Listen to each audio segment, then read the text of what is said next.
What's going on, everybody? We have another episode. Today we have a special guest. We have Gloria Praise Emmanuel. And honestly, this is somebody that's very powerful in the space. It's a blockchain developer. But actually, I'm going to stop right there. I'm going to let Gloria tell her story. So Gloria, for the people who are watching, listening in, who is Gloria? Okay, hi everyone. I'm super excited to be here, so thank you for having me. My name is Gloria Praise Emmanuel, like he said, and I'm a blockchain developer. I just rounded up my university education. I studied computer engineering. I'm a technical writer. I recently started creating video content on YouTube, teaching people about technology. Just last year, I was nominated for an award, and I won the award, Superwoman Under 30 Awards, Women in Tech category. So I like to tell people that I have a very, very healthy sense of humor. So I like to laugh as much as I can. And yeah, so that's just, that's Gloria Praise. And where are you from? From Nigeria. Nigeria. Perfect. Yes. How is the crypto space in Nigeria? The community is a lot.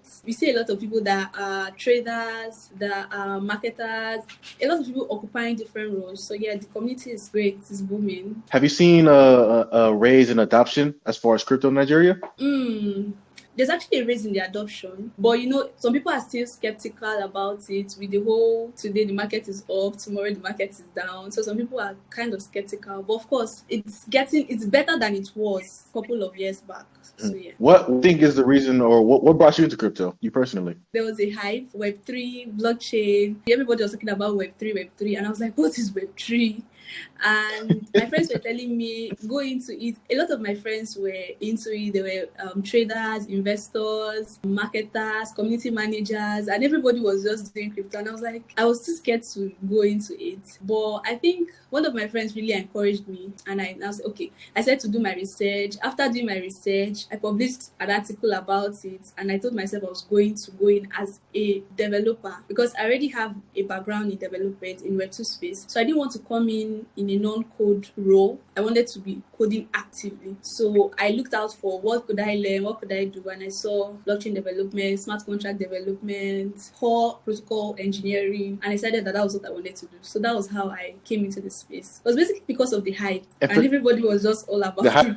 Yes. Honestly, that's how I got started too. It was a lot of hype behind it. I'm like, what does everybody keep talking about? When I got started, like Dogecoin was very big in the community, and it was like, what is this Dogecoin? So I started doing research, and now I'm here. You touched on something though earlier. You said Web3. For those listening who may not have a clue what Web3 is, can you kind of explain what Web3 is? Okay, so Web3 is just like the third revolution of so there was Web 1, there was Web 2.0, and this is Web 3.0. So quickly, let me just explain the first two. So Web 1 was the era of just read. You could only read information on the internet. Very few people had access to actually create on the internet. So I think that was the days of when you just go to a cyber cafe to use a computer. There were not a lot of computers then, so only privileged few were able to do stuff on the internet. Then we evolved into Web 2. Web 2 is the area where we are still coming out of it. That is the area where you could read, you could create, everybody could actually create. That was where companies like Facebook, Google, they came on board. You could write a post, publish it on the internet, and someone in China can read it from wherever you are. So that is Web 2 basically. Then Web 3, where we are trying to get to, or maybe let's say one leg in, is the era of you could actually read, you could actually write, and you could actually own your data. I think one of the key features of the Web 3 era is you could actually own your data. In Web 2, we had a lot of data breaches. You put information out, and the companies that own those platforms, they are the ones that actually benefit from it. You don't get anything from, let's say, using those platforms. But Web3 gave power to the people. It came with ownership. You could actually own your data. It came with decentralization. It came with immutability. So whatever you put on there cannot be changed. It came with a lot of things that just help different areas of life. There are a lot of researches because, we keep saying that Web3 is still very new.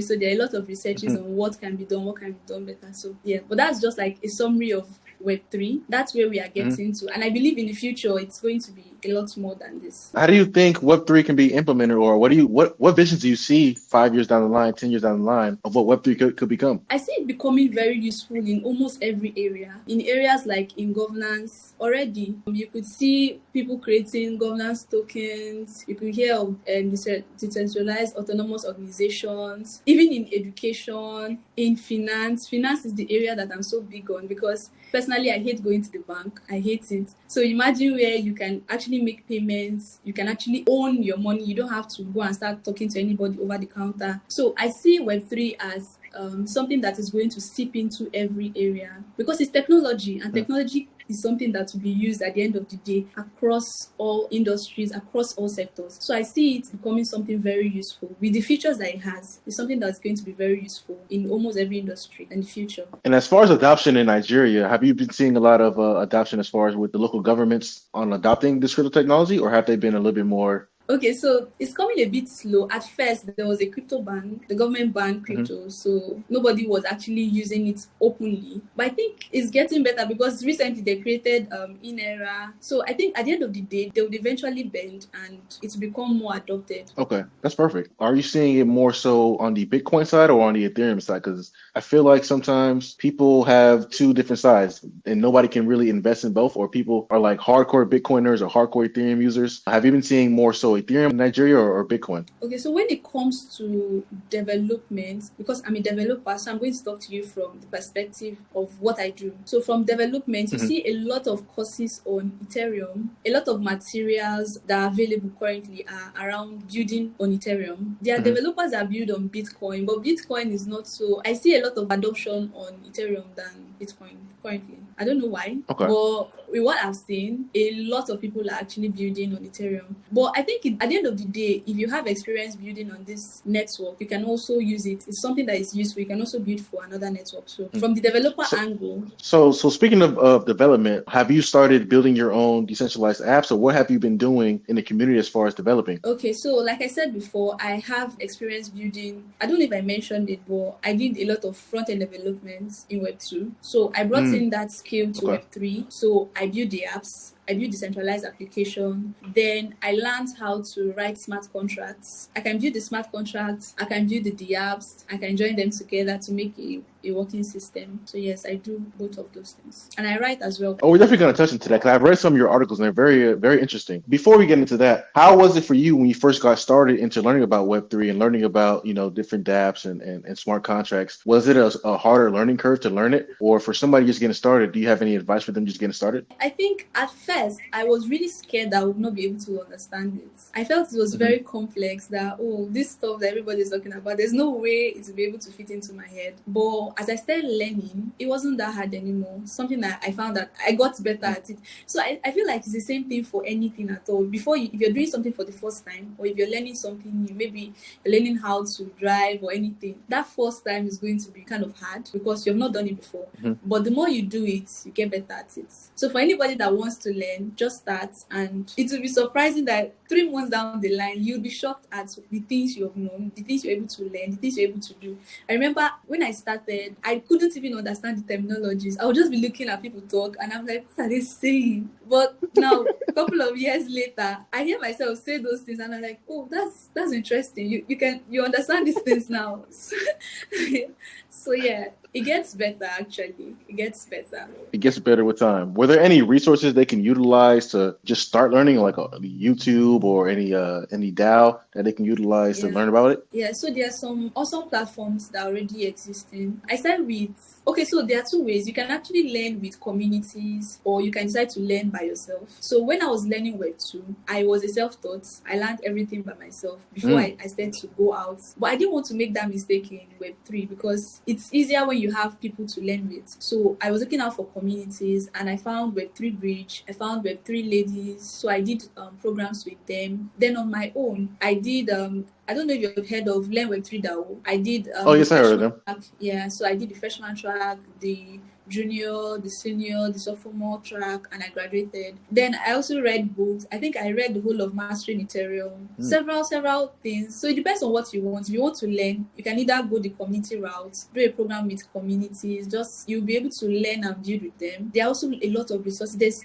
Crypto Zombie online. There are Web3 University. All of those platforms will teach you from the scratch, like what is blockchain, what is Web3, and you can get started from there. And I've heard of Web3 DAO. So for those listening, can you kind of talk about your experience with Learn Web3 DAO? Yes. Okay, so I think they contributed to giving me an understanding about what I wanted to learn, because remember, I had no clue about the whole system, but they explained what is a token. Then they will go as far as teaching you how to create a token. If you don't have a background in programming, you may get confused a bit because they had some React examples. You could just follow through, and later on you get to understand. But it really helped me because it gave me a background knowledge on some of those things, like from the scratch. So yeah, I recommend. And now they even have new tracks. I think Cello. Wow. So you could try them. I actually recommend them to people that want to just learn. So with Web3 DAO, they're a community that helps you learn on the development side of Web3. So just going into that development piece, I've read a couple of your articles and I watched a couple of your YouTube videos, and you touched on a couple of different EIP protocols.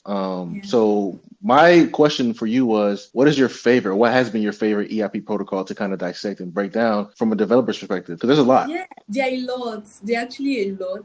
But I think my favorite would be the Diamond Standard. That's EIP 2535. EIP stands for Ethereum Improvement Proposal, if I'm correct. Yes, so there are documents. Okay, let me just call it researches that people do with an improvement to maybe say something like a blockchain. So in this case now, this is Ethereum. So maybe someone finds out, okay, this is a problem I'm having and I want to fix it, and they come up with a solution. So they bring it, and if it is approved, it becomes like a standard that people actually use. So that you got that. Okay. Wow. Now, my favorite is EIP 2535. It's the Diamond Standard EIP. Yes. So it allows you create upgradable smart contracts. You know, one of the features of the blockchain is that it's immutable. So whatever you do cannot be changed. But now think about when you're creating a huge system. Let's say you're creating something for like something that has to do with finance. Along the line, you discover that maybe your smart contract there's an error or something, and you need to fix it. But there's no way to fix it.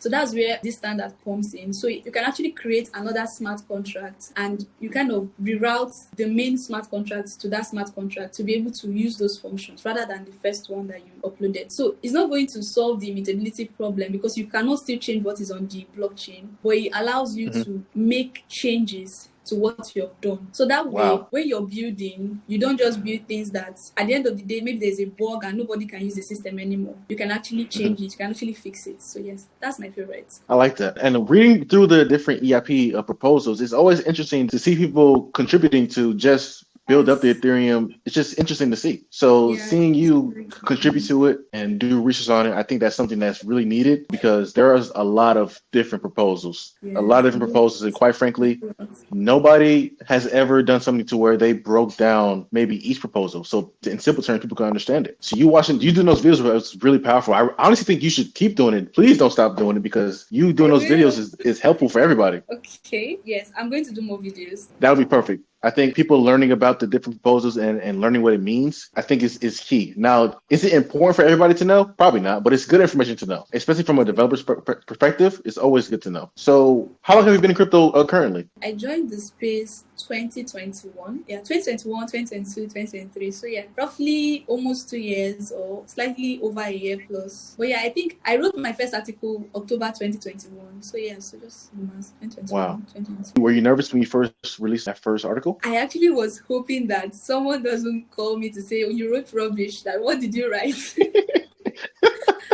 I was actually waiting. I gave it to one of my friends to like review. I'm like, am I correct? Did I write rubbish? Like all these things I wrote down, are they actually correct? And he was like, yeah, you're correct. I'm like, okay. Until now, nobody has actually said what I wrote was not correct. So yes, the article is still there. Yes, so it's still there. I really want to commend you though, because you took the leap of faith and you did it. And from that one article, you released more articles and you ended up winning the Superwoman 30 under 30. So I kind of wanted to pivot over to that really quickly and talk about that because that's a really big accomplishment. For those watching, can you kind of talk about the 30 under 30 and what that is? Okay, so the Superwoman under 30 Awards is a yearly awards. So they recognize women in different areas in education, personal development, leadership, tech, fashion, different industries. So it's usually once a year. And I think there's a nomination phase where you can nominate someone, and then the selection is done in-house. They have a set of judges that go through the nominees, and at the end of the day, they bring out a winner. They have a dinner award.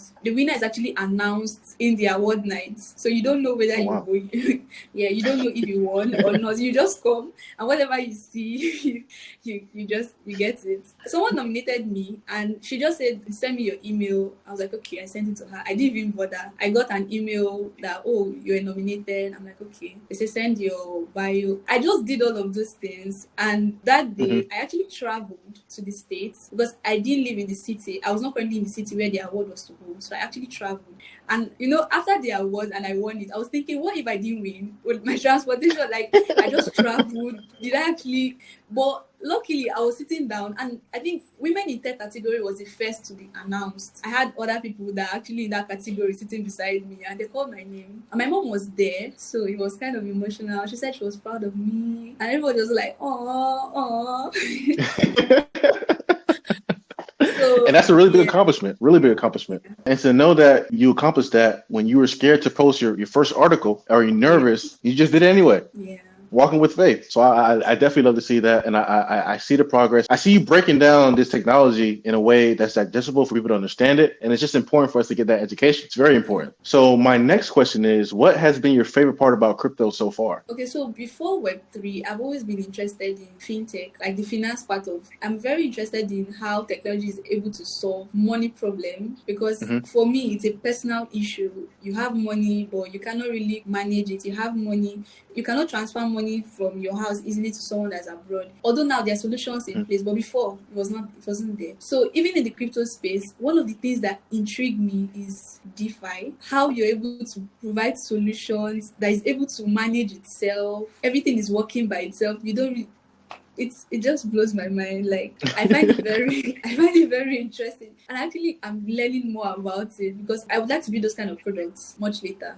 So yeah. So 2 questions. One, for listeners who don't know, what is DeFi? And so the second one is, what has been your favorite DeFi app? DeFi is decentralized finance. So simply put, it is just a way of providing a system that finances can be moved without any central authority, like the central banks of like nations controlling it. You know that your money is not really controlled by a government. You know how you hear that, oh, this bank account was freezed because that happened. That's one of the problems DeFi is solving. You don't have those issues because nobody per se controls. So it's just decentralized finance. Money is being moved and used, and it goes across different areas, from investment to lending, different applications of it. So that's like DeFi. And then my favorite, like, so many are running through my head, I can't even pick one. Let's go top 5. Okay, so let me start with the ones that I've used often. Uniswap. That's a good one. Compound. That's a great one. Let me just go with those 2 because those are the ones that I've actually, for example, Uniswap, the system is just, I've actually looked through the code base, and really? I've actually seen, yes, I've looked through the code base. You see the version 2, the version 3, how you're able to convert. So they even have oracles that allow you convert from this currency, that's this cryptocurrency, to another cryptocurrency, and you can actually use the code in your own decentralized application. So V3 is just an upgrade of V2, and it just gives you more functionality, just like every application that has a version 1, version 2. So it just gives you more applications. So Uniswap in general is just the app that allows you do a lot of things. From, you can add liquidity to your token. When you create a token, it doesn't have value. So you can give it value, comparing it to other tokens to give it a price. So it allows you to do that. Then it allows you to swap token to another token. It allows you to swap token to a coin. It allows you to do a lot of things. Uniswap is like a course on its own. But yeah, that's just it. So diving back to the adoption aspect, have you been able to go to any conferences in Nigeria or events surrounding crypto? Yes, there are actually a lot. I think last year, May, June, July, I'm not sure when, there was this blockchain awareness tour. It happened in different states. So there are a lot of blockchain events going on. I think in January, I attended one. January last year, and I kept on attending. Different organizations also organize these conferences as well. I think Web3 Bridge also organized one, Web3 Lagos conference. There are so many. So they try to teach people about Web3, blockchain, how to stay secure, how to use these products that are available. They just create awareness in general. So yeah, there are a lot of those events in different locations. What do you think the biggest problem is in crypto right now that is not allowing mass adoption? First of all, I like to think that it's because of how volatile it is. You know how up and down, especially with the financial part, cryptocurrency. Imagine someone telling you that you should invest in crypto. That's the way forward. It's going to make you rich, and you invest. Tomorrow morning you wake up and you see that your $1,000 is now $200. I feel like because people are not informed enough, so they don't know that is actually a thing. They're not educated enough about it. And so when those kind of things happen, or when they hear stories like that, they're like, oh no, I can't even look at that 2 times, because they feel like, oh, it's not yet stable. So they are looking out for a form of stability. And then the security aspect, some people feel uncomfortable with the idea of the fact that you can be autonomous, you can be anonymous, you don't really know who is who behind the screen. And when you hear of all these hacks, people will just be skeptical about it as well. Then I think the main factor is education. If you're educated about all of these things, I feel like you're well guarded to know what to do, what not to do in general. So yes, so those are like the things I feel like are the reasons why people have not yet really adopted the system. So now that we have a developer on the show, what are some security tips you can give listeners on how to be more secure in the space? First of all, I think the most popular one that we tell people, your private key should be private. Your private key to your wallet, it should not be shared. You should not keep it carelessly. You should not just paste it on any random website, or don't store it in, like, let's say something that you know that, just keep it private, because once someone else gets a hold of it, it's no longer your own. So that's the first one. Then number 2, there's this greed that is, because you hear of is crypto, is Web3, there's a lot of money, you can get rich. There's this greed that you see someone coming to your DM and they tell you, oh, I want to give you 5 million worth of ethers. This is my password. This is my username. And you go and get it. And it's not your birthday. You go and actually get it. So I think you have to curb your greed level. Just look out for all of those things. Just as in the Web2 space, we see all of those hackers. Just know that they are also trying to hack the system every now and then. So all of those informations that are yours, ensure that you keep it safe. And then look out for all those people that are trying to tell you get rich fast. I think life is not free. Nothing comes free like that. Yes. So the main one being, keep your private key secure and stop clicking fake links or fake giveaways or anything like that, because it's 10 times out of 10 going to be fake and a scam. Yes. So going back to private keys, what are private keys for those listening? So your private key is just English now.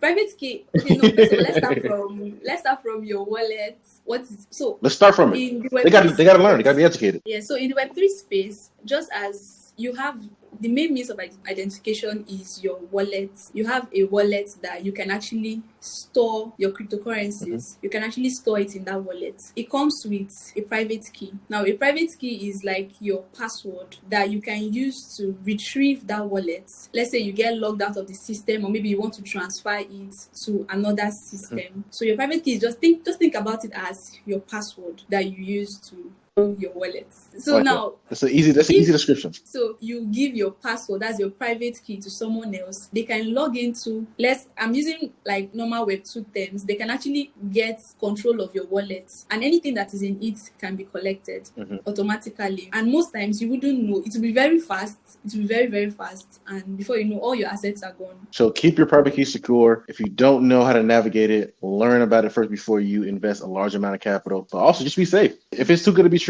it probably is. Please. So one question I had to ask you though is, what is the biggest challenge you face, jumping into from Web 2 to Web 3, as far as being a developer? What challenge have you faced as a dev in the crypto space? Okay, so first of all, the knowledge. The wonderful thing about this space is that things are happening very fast. You just blink your eye and you check 20 things have happened in this space. So things are happening very fast. People are building awesome stuff every minute. If you're not informed, you will not know what is happening. happening. And before you know, you're learning a technology that is actually maybe slightly outdated, or maybe people have moved on from it and you're still stuck to it. So I feel the first challenge I had was knowledge, like trying to manage, where am I going to get information from? What am I supposed to be learning? Who can I get information from? So it was mainly around knowledge. Then the learning gap, yes, also, because I was trying to learn things that, of course, they are new because I've never thought about them before, I've never seen them before, and you have to learn. And as you're learning, you're hearing, oh, you have to learn Rust. You're learning Rust, and you're hearing, oh, you have to learn this one. Oh, this blockchain just came out. You have to learn it as well. Oh, this person just built this tool. You're using this one. No, we have moved. We are using this one now. So it's just mainly,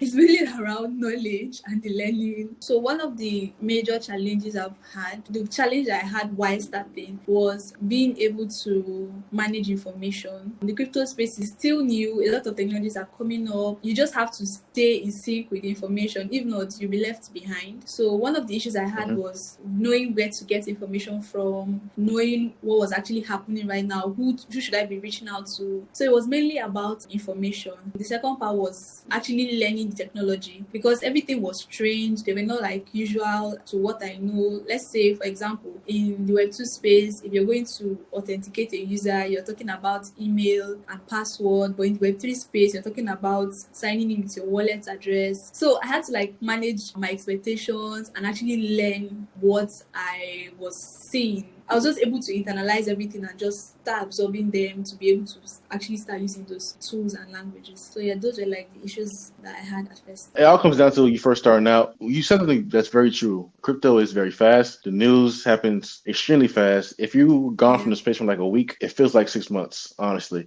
because there's so much new stuff coming out. But I definitely appreciate you coming on the podcast. And before we wrap up, I want to ask you two final questions. The first question is, what is it going to take to onboard the next 100 million users in the crypto space? So I feel that would be education, more education. We need to create more awareness about this, like Web3, blockchain.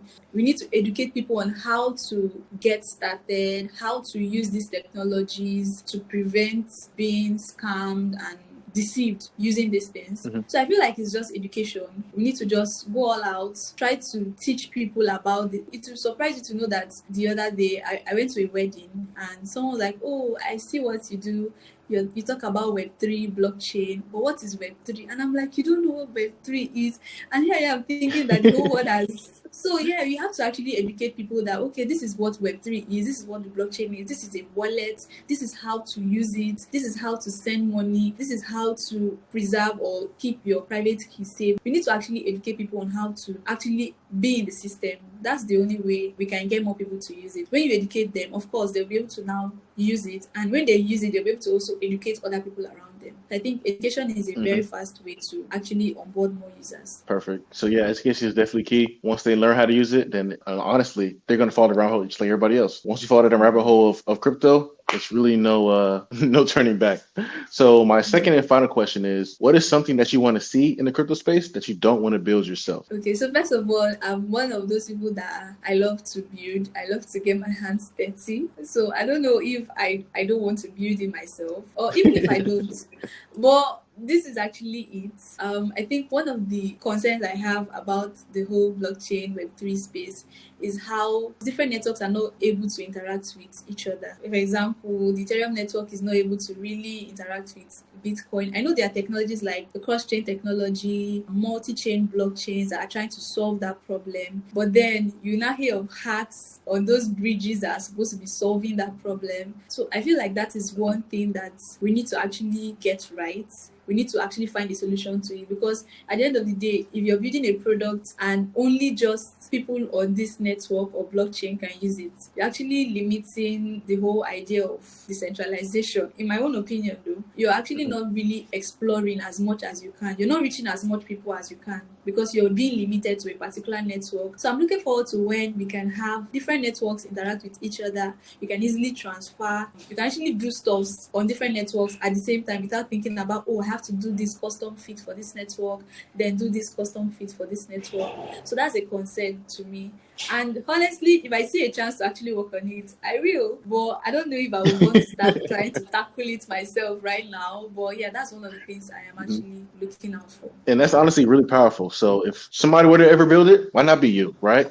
If that Yeah. would be helpful for me as well. For anybody, I would think they would find Yeah. value in that. It is tough to be on the Ethereum blockchain and say, man, I want to buy some Bitcoin, but I only have USDC on Ethereum. It's tough to think like that. And then having to go through these cross-chain routers to it's difficult. It's a lot of different steps. And we need to make it more faster, more easier. But I think that comes with time. Glory, I appreciate you coming on the podcast, talking with me for a little bit, talking about different EIP protocols and stuff of that nature. It's hard to find people who like to talk technical. It's hard to find people. So finding people, I always appreciate those people. So I appreciate you coming on the show. Thank you. And that pretty much wraps up this episode of the Unbaked Podcast. I'll see you guys in the next one. Peace.